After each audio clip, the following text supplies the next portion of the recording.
In Assassin's Creed Odyssey, you are the hero.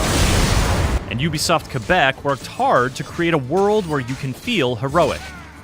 Throughout all the design meetings, player tests, data analyses, build iterations, etc., they were thinking about you, the players.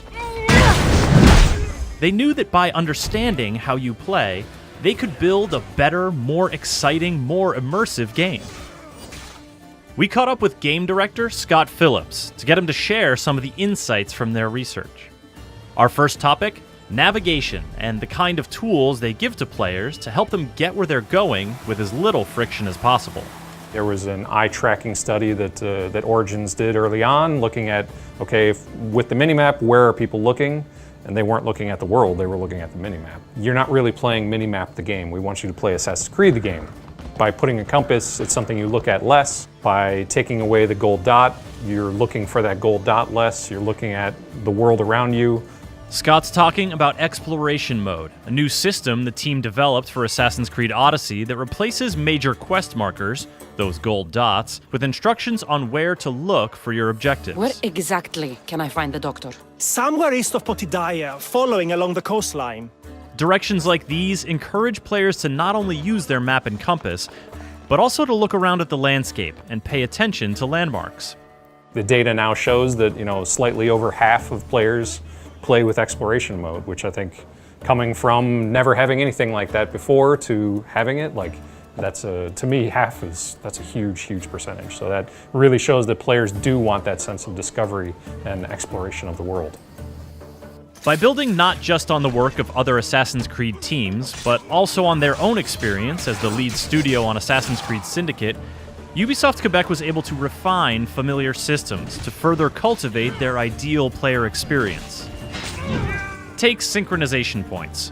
Recent games in the series have used these points in two important ways: to give you those iconic Assassin's Creed moments, and to facilitate fast travel. In Assassin's Creed Odyssey, Scott says they chose to make the placement of synchronization points a little more infrequent than it had been before. We wanted you to spend more time in the world, to value that time spent in the world, to come across things in the world.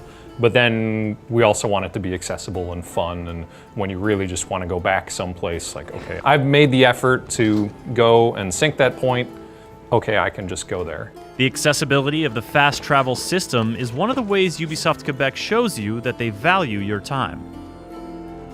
Here's another.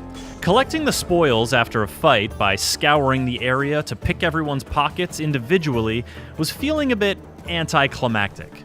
We're respecting their time, we're speeding things up that don't necessarily add a ton to the fantasy, like pressing Y once to loot a bunch of enemies is fun, is rewarding. Pressing Y 20 times to loot those same enemies, you sort of diminish the value of it at a certain point.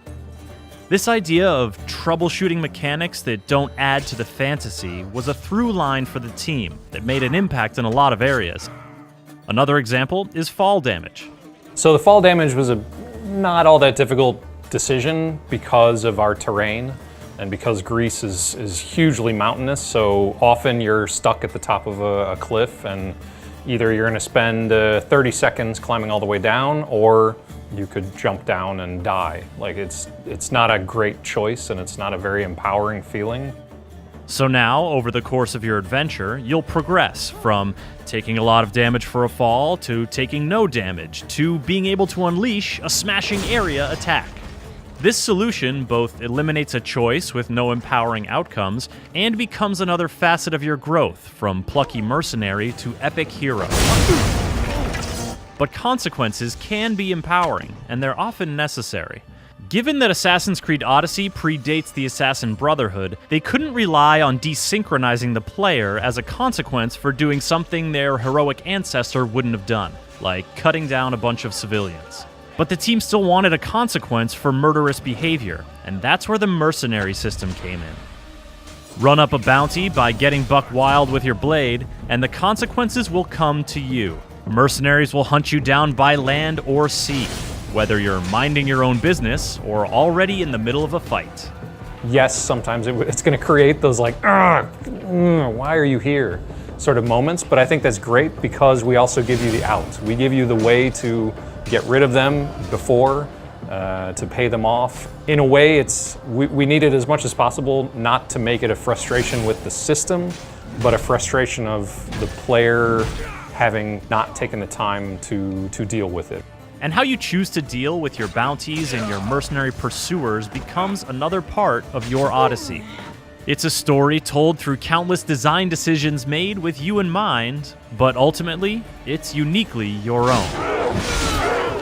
The player experience that we want is one where we're able to give you an amazing story, an amazing experience that you feel you earned, and that we gave you access to it in a way that was enjoyable as much of the time as possible.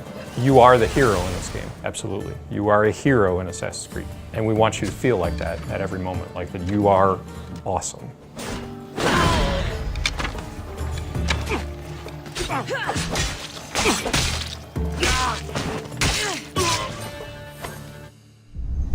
Assassin's Creed Odyssey, available now.